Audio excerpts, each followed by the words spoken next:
Alright guys, this is an update review on my Axial Exo Terra Buggy. This is a 1/10 scale short course buggy from Axial, of course. A lot of controversy on this buggy and lots of people modding the hell out of it. So I want to give you guys just a, I guess I've had it for about a month now, and I've probably put about 10 packs through it, maybe 15. And what I want to do is kind of go over all of the good points of the car, the bad points, and kind of what's broken, what's not broken, what you probably need to replace if you do buy one of these things, and what to look out for. So I'm going to take you, item by item on this, so I really apologize if this is going to be a lengthy video.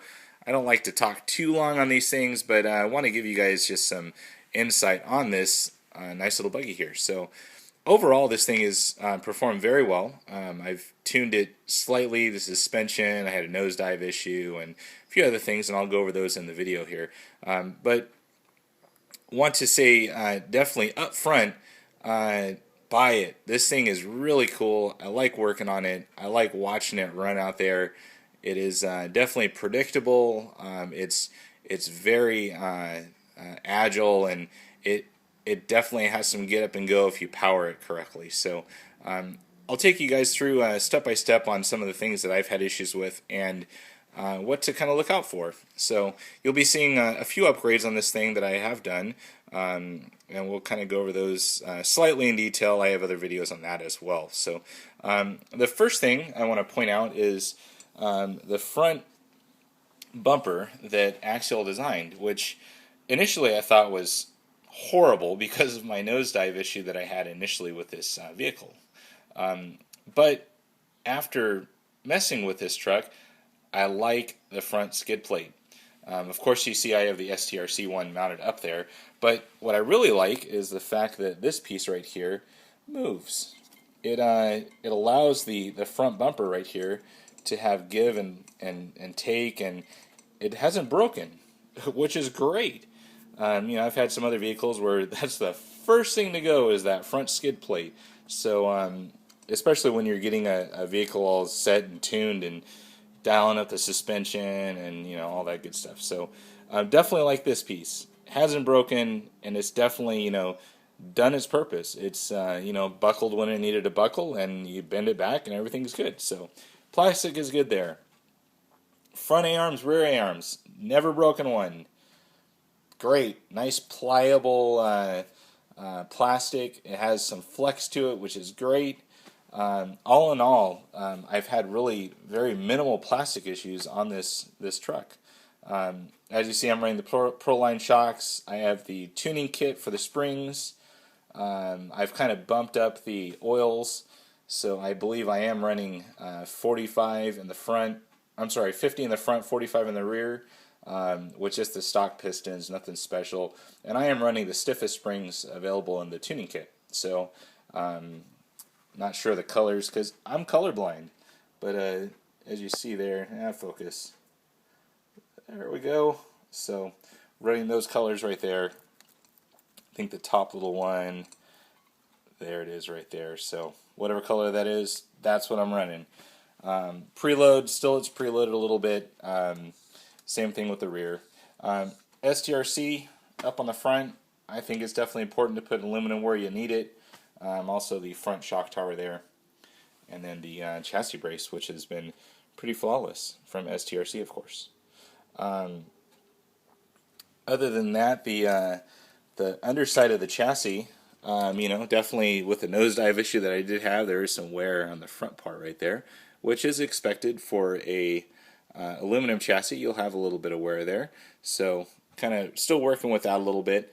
I thought these pins right here would be a huge issue, which they have not been at all. Those are those nice little titanium nitride encoded, whatever they're calling it, but no issues with those so far. The steering, was kind of worried about that. It's pretty much all plastic except for the main arm right here, and it's very smooth. Nice and adjustable. It hasn't had any issues whatsoever. The Savox servo that I'm running is the 1258 TG with a glitch buster.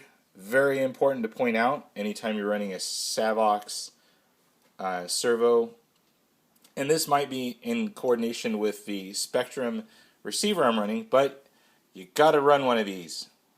This particular servo and a lot of the Savox that I've read online need that glitch buster because it's trying to draw as much voltage as it can, and everything battles, and therefore makes your servo glitch.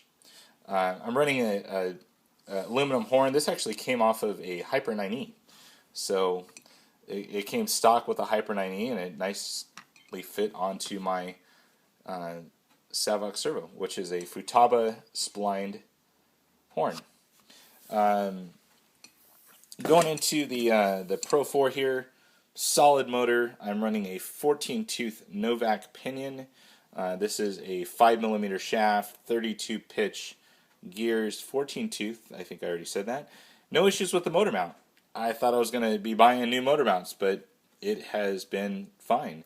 I think initially I did not thread lock it. I believe the instructions said not to, which I now have thread locked it, so everything is thread locked as far as the top little set screw here. This one is still pretty much loose. This is the adjustment way under there.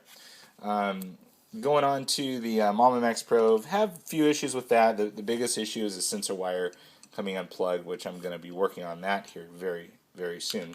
Going on to the rear vehicle, the biggest issue I've had on this vehicle so far is the bearings. I've went through almost a whole set of rear bearings, both inner and outer. As you know, on the front with the STRCs, they bump it up to an 11mm outer bearing. The rears are still running 10mm bearings, so that could be the issue with it. Maybe it needs to be bumped up, but all in all, there's still a little bit of stiction with these new bearings, but they're still turning very, very smooth. But I did have to replace those, so that might be a slight weakness there. Maybe it's just my truck, maybe it's a lot of them. So other than that, I am running solely a 2S LiPo in this. I have not been upping it to a 3S or anything crazy. And pretty much running this Nanotech 5.6. This is a 50C constant and 100C burst supposedly. And then I'm also running this Gens Ace 5050C pack. Like definitely both of these things, they have plenty of power and seem to last pretty long. I don't know that big of a difference between the 5600 and the 5000. Maybe it's just matter of a couple minutes or so. But both packs seem to be doing very good in this truck. Onto the cage of the vehicle, and I'll just kind of set it on here to allow for nice pictures. The Proline rear shocks, definitely were a pain in the ass to get installed, but once they're installed, they work fabulous. They have nice modulation and travel and all that other good stuff. There's no binding on it, and I also have a separate video for that. As far as wear and tear on the cage, I was kind of worried about that, and one thing I did was I did mod up the wing to where it was just a little bit higher than stock. You'll see the aluminum spacers under there, and that's just to get a little bit more airflow and also to allow it to do its purpose. It just seemed like it was way down on the chassis and wasn't providing really any kind of downforce. So one thing on the body itself, I have kind of blown out these two little rear pieces, and you'll see the screws right there have torn out from the Lexan body. You'll see those two right there. A little issue, nothing major. Up on the top, I've definitely landed on my roof a couple times, and you'll see that I have broken this piece. I need to kind of fix that up somehow. This one's come unscrewed a few times, and I've definitely hit it so hard to where this whole thing kind of went down into the underside there. So all in all, the body's held out very well. One issue on the hood was, if you look here, and you'll see these kind of two little dimples right here. Not sure if it was the nose diving initially, but it ended up really kind of pushing against there, when it's bolted down, and I ended up just putting some Gorilla Tape on the underside to, help that out a little bit and not destroy the Lexan.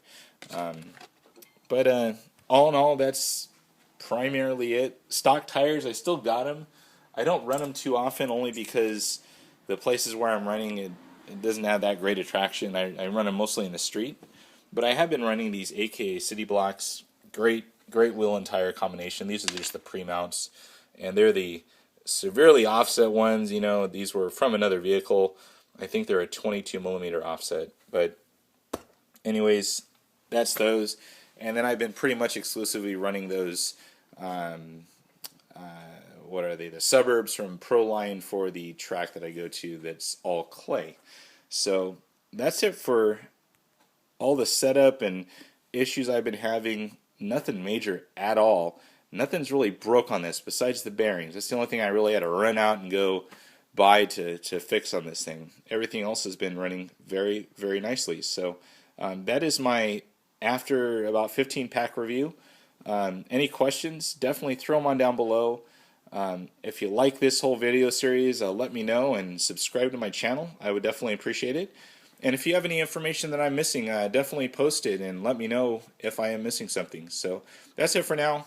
Hope you enjoyed the video. Sorry it was so long. I think it's like 11 and change now. Longest video to date I've ever done, I believe. Anyways, that's it for now, guys. Over and out.